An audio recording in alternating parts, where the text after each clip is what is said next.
Mesdames et messieurs, bonsoir. On en a pour 5 minutes. Je suis Dinesh Tiluk, je suis le directeur de la communication et du développement du Camp des Milles. Je voudrais, au nom d'Alain Chouraki, le président de la Fondation, Cyprien Fonvielle, le directeur et l'ensemble du personnel de la Fondation, remercier vivement Jean-Paul Coste, Mémoire Vive, l'ensemble des artistes, des techniciens qui ont travaillé durement, d'année en année, pour faire ce formidable spectacle que nous sommes très heureux d'accueillir tous les ans.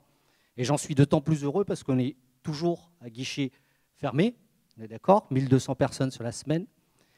Comme vous avez compris, ce spectacle est une adaptation libre et pluridisciplinaire du livre de Léon Feuchtwanger, Le Diable en France. Léon Feuchtwanger, écrivain interné aux Milles, écrivain allemand, qui en partant des Milles en 1940, va écrire un livre qui s'appelle Le Diable en France, qui vient d'un célèbre dicton allemand qui dit « Heureux comme Dieu en France ». Léon Feuchtwanger, il raconte son internement, les persécutions, mais également l'indifférence de la majorité, la passivité et le jouement foutisme de l'administration. Ce spectacle sort du lot par son originalité, par le nombre de formes artistiques qu'il peut y avoir. Une résonance forte par rapport au nombre de disciplines artistiques qu'il y a eu ici au Camp des Milles et au nombre d'internés, artistes, écrivains, peintres, musiciens, qui ont été enfermés au Camp des Milles parce que leur art était considéré comme étant de l'art dégénéré, ne faisant pas partie de la norme qui avait été établie en Allemagne, envoyés dans des camps, puisqu'en fait ce sont des lanceurs d'alerte, comme ce spectacle, comme tous ceux qui ont représenté ce spectacle, des lanceurs d'alerte sur l'état de notre société.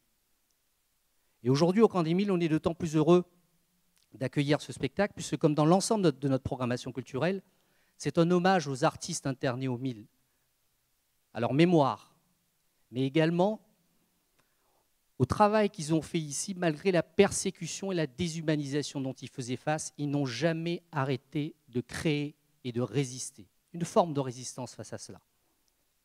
Ce spectacle est d'autant plus important puisqu'il interpelle. Il interpelle sur l'état de notre société.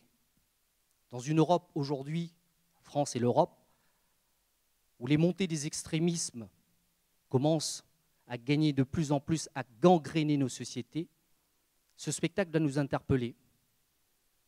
Il doit nous interpeller aussi par rapport aux tenailles dans lesquelles nos sociétés sont présentes, les extrémismes religieux et les extrémismes nationalistes.